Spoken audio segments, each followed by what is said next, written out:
สบายดีท่านผู้ชมที่รักแพงสำหรับวิดีโอนี้แมนจากห้าง SVM จำหน่ายเครื่องรีดสกรีนและอุปกรณ์พิมพ์เสื้อทุกชนิดที่จะมาสาธิตให้ท่านเบิ่งก็คือเป็นการพิมพ์เสื้อสบายดีปีใหม่ลาวเนาะที่กำลังปิ้นออกมานี่เดี๋ยวให้ท่านผู้ชมรอถ่าเบิ่งน้ำกันเลยภาพที่ปิ้นออกมาก็เป็นภาพที่ว่าทางทีมงานของ SVM ได้ออกแบบไว้แล้วสำหรับท่านใดที่ว่าซื้อเครื่องรีดสกรีนไปแล้วเนาะยังออกแบบบ่เป็นทางทีมงานเขาก็สามารถแนะนำให้ได้หรือว่าท่านใดที่ว่าซื้อสินค้าจากห้าง SVM ทาง SVM จะมีแถมให้ฟรีกันเลยเนาะปัจจุบันนี้เจียลงไปดังตามที่เห็นนี่แหละเนาะเดี๋ยวรอท่าเดี๋ยวจะถ่ายเห็นทางด้านหน้าคอมพิวเตอร์ภาพที่ออกมาเป็นประมาณนี้เลยค่อนข้างงามเนาะหลังจากที่ว่าปิ้นออกมาแล้วทางทีมงานจะนำพาท่านผู้ชมเข้าไปที่เครื่องรีดสกรีนเอาไปพิมพ์ลงเสื้อแล้วก็ฝากกันไว้เนาะสำหรับ SVM นอกจากจะจำหน่ายเครื่องรีดสกรีนและอุปกรณ์แล้วยังมีเสื้อยืดจำหน่ายเนาะที่ว่าสามารถพิมพ์ด้วยหมึกซับริเมชันได้สำหรับท่านที่ว่าเข้ามาซื้อเสื้อหรือว่าโทรสั่งกับทีมงานของ SVM ทางทีมงานจะมีไฟล์ที่ออกแบบไว้แล้วงามๆเนาะแถมให้ไปเลยเริ่มออกมาแล้วเนาะเอาเป็นว่าล้อท่าเนาะถ้าออกมาได้เต็มเกียร์แล้วเดี๋ยวจะถ่ายเบิ่งอีกครั้งหนึ่งเนาะเจ้าและปัจจุบันนี้เกียร์ซับริเมชันที่พิมพ์ด้วยปรินเตอร์ Epson น้ำหมึกซับริเมชันจาก SVM ออกมาอยู่ 90% กันแล้วเนาะภาพค่อนข้างสวยงามตอนนี้ท่านผู้ชมสังเกตเบิ่งอาจจะงงๆกับหนังสือที่จริงแล้วเป็นเทคนิคนึงเนาะเป็นเทคนิคของการพิมพ์เสื้อสำหรับท่านใดที่ว่าเคยใช้มาแล้วก็อาจจะหายงงกันนะเทคนิคตัวนี้ก็คือการปิ้นด้านตัวหนังสือเมื่อเวลาไปพิมพ์ใส่จึงจะเป็นดวงที่ว่าอ่านได้เนาะฝากไว้อีกทีนึงก็คือตัวนี้ก็แมนการนำใส่เกียร์ Sublimation Grade A พร้อมด้วยหมึก Sublimation ของ SVM เนาะสีค่อนข้างออกมาก็อยู่ประมาณนี้คมชัดเนาะเพราะว่าภาพก็คือทางทีมงานของ SVM ได้จัดไว้ให้เดี๋ยวเขาจะหมุนให้เบิ่งภาพออกมาประมาณนี้เลยเขาจะไปพิมพ์ใส่ด้านหน้าของเสื้อยืดเป็นเนื้อผ้าลาวเนาะที่ว่าใส่นุ่งกันช่วงปีใหม่หรือว่าสงกรานต์หรือว่าให้กับทีมงานนุ่งเนาะแล้วแต่การใช้งานของลูกค้าที่มาใช้บริการเนาะเดี๋ยวเราจะนำพาท่านผู้ชมไปที่หน้ารีดฮ้อนกันเลยเนาะเจ้าและปัจจุบันนี้เขาก็นำพาท่านผู้ชมเข้ามาที่หน้ารีดฮ้อนนะเป็นขนาด32คูณ38เป็นรุ่นสวิงข้างได้ระบบองศาซี่เดี๋ยวเขาจะมาเข้าการตั้งความร้อนกันเลยเปิดสวิตช์ด้านข้างนี่ก็คือเขาใช้เป็น sublimation เนาะทั้งหมดเลยทั้งเกียร์ทั้งหมดเขาจะตั้งความร้อนอยู่195องศาเซแล้วเขาจะไปตั้งเวลาอยู่60วิหรือว่า1นาทีเดี๋ยวถ่ายเบิ่งให้เห็นโฮปอีกครั้งหนึ่งเนาะปัจจุบันนี้น้ำหมึกที่ว่าปริ้นออกมาลงอยู่ในเกียร์ค่อนข้างเข้มเนาะหลังจากที่ว่าเขาสกรีนแล้วจะเอาเกียร์มาให้เบิ่งอีกครั้งหนึ่งเนาะว่าน้ำหมึกที่ออกไปจะยังอยู่เกียร์จากเปอร์เซ็นต์แต่รับประกันได้เลยใส่เกียร์และน้ำหมึกจาก SVM หมึกจะค่อนข้างออกไปอยู่เสื้อหลายที่สุดเลยจะเฮ็ดให้เสื้อของท่านมีเกรดหลายขึ้นเนาะก็เอิ้นได้ว่าสีสันความสดความสวยงามกล้ารับประกันเลยเนาะสำหรับตัวนี้สำหรับท่านใดที่ว่า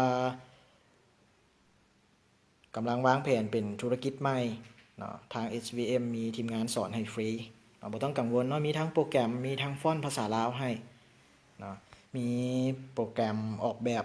ให้ครบสุดเลยให้ฟรีไปเลยเนาะสำหรับท่านใดถือคอมพิวเตอร์เข้ามานำทางทีมงานลงให้ฟรีมีเป็นแผ่นให้พร้อมมีเป็นไฟล์ให้พร้อมรับประกัน1 ปีเนาะสำหรับตัวเครื่องของ SVM รับประกัน1 ปีจะบ่ได้รับประกันแบบบอนอื่นๆเนาะสำหรับบอนอื่นๆรับประกันก็คือฟรีแต่ค่าให้งานอะไรซื้อใส่เองทั้งนั้นเนาะท่านก็ลองคำนวณเบิ่งว่าถ้าได้จกเงินอีกครั้งหนึ่งอะไรราคาค่อนข้างสูงเนาะแต่ถ้าเป็นของ SVM ก็คือบ่ต้องจกเงินเลยเพียงแต่นำเครื่องเข้ามาที่ห้างซ่อมแปลงเปลี่ยนให้ฟรีพร้อมใช้เวลาประมาณ3 ชั่วโมงท่านก็สามารถนำเอาเครื่องไปใช้ได้คืนแล้วเนาะกรณีที่ว่าบ่สามารถซ่อมแปลงเครื่องได้ก็คือทาง SVM เปลี่ยนเครื่องใหม่ให้ฟรีทันทีเลยเนาะสำหรับลูกค้าที่มาใช้บริการกับ SVM ปัจจุบันเนาะเรากำลังรอท่าให้อุณหภูมิขึ้นฮอด195กันอยู่เดี๋ยวรอท่ากันเนาะเจ้าและปัจจุบันอุณหภูมิที่เราตั้งไว้ก็นับขึ้นมาเรื่อยๆแล้วเนาะเราตั้งอยู่195บางครั้งเนาะตัวเครื่องอาจจะบวกอุณหภูมิภายนอกเข้าไปอาจจะเกินจาก195เป็น197 198หรือว่า200เนาะแต่ก็บ่ต้องกังวลเนาะระบบไฟจะตัดอัตโนมัติสังเกตเบิ่งปุ่มคำว่าเอาเนาะจะมีไฟเต้นขึ้นเต้นลงตัวนี้ก็คือระบบจะตัดไฟอัตโนมัติตามที่เราตั้งไว้จะมีไฟเต้นขึ้นเต้นลงก็คือระบบจะคอนโทรลอุณหภูมิให้อยู่ตามที่เราตั้งไว้นะอุณหภูมิขึ้นฮอตแล้วเดี๋ยวเราสวิงเครื่องรีดฮอตออกไปเลยเราจะจัดเสือเขาเนาะสวิงออกไปได้เลยเพื่อให้หน้ารีดฮอตวิดจากมือเขาทอดถาดของรีดออกมาเดี๋ยวจะจัดเสือใส่เลยคือเขาจะพิมพ์ใส่ด้านหน้าของเสื้อเนาะจัดเสื้อใส่เบิ่ง2 ข้างให้สม่ำเสมอกันเนาะแปรงให้เสื้อเขาเรียบได้เลยจากนั้นน้ำกาที่เราจะสกรีนใส่ไปคว่ำใส่เสื้อได้เลยสวิงหน้ารีดฮอตเข้ามาเลยขั้นตอนต่อไปก็คือเอาถาดห้องรีดเข้าไปเจ้าแล้วต่อไปเขาจะงับเครื่องรีดลงได้เลยเนาะกดให้นับถอยหลังในนี่ก็คือตัวเครื่องจะนับถอยหลัง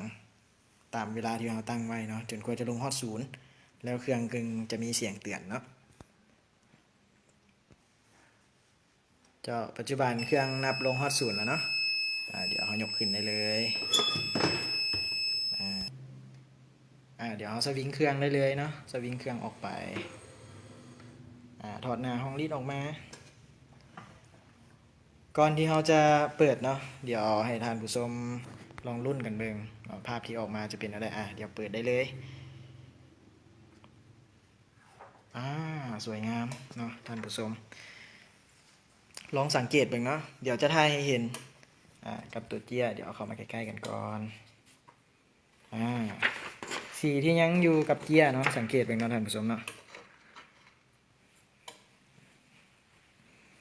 สังเกตเบิ่งเลยสังเกตเบิ่งความแตกต่าง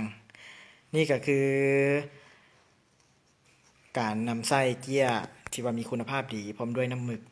ผลออกมาก็จะค่อนข้างที่ว่าได้คุณภาพกล้ารับประกันเลยว่าเวลาที่ว่าเฮ็ดออกไปแล้วจะบ่ผิดหวังแน่นอนที่ยังติดอยู่เจี้ยนี่ยังเหลืออยู่ประมาณ10หรือ 5% เท่านั้นเนาะถ้าเป็นเจี้ยรุ่นอื่นๆคิดว่าน้ำหมึกยังติดอยู่เจี้ยหลายจะเฮ็ดให้งานพิมพ์ของท่านออกมาบ่ค่อยเพอร์เฟกต์ปานใดเนาะสำหรับที่ว่าจะพิมพ์เป็นแบบนี้ได้แล้วยังพิมพ์เป็นตัวเลขตัวหนังสือหรือว่าจะพิมพ์เป็นป้ายเสื้อนักเรียนแม่นไส้ sublimation ของ SVM สามารถพิมพ์ได้หมดบ่เลือกเนาะสำหรับกระดาษซับของ SVM ก็คือพิมพ์ได้ทั้งจอกจานไส้เป็นรุ่นเดียวไปเลยจะมีความหนากว่าเจี้ยทั่วไป2 เท่าเนาะเอาเป็นว่ามาฮอดนี้ก็ต้องขอขอบใจครับ ท่านผู้ชมเนาะที่ว่าให้เกียรติติดตามรับชมตั้งแต่ต้นจนจบฝากไว้เนาะสำหรับ SVM จำหน่ายเครื่องรีดสกรีนและอุปกรณ์พิมพ์เสื้อทุกชนิดสามารถติดต่อสอบถามได้ที่เบอร์ 02055733168 เนาะขอขอบใจกับท่านผู้ชมอีกครั้งหนึงที่ว่าให้เกียรติติดตามรับชมตั้งแต่ต้นจนจบสำหรับท่านใดที่ข้องค้าใจสามารถโทรสอบถามตามเบอร์ที่ให้ไปได้เนาะขอขอบใจ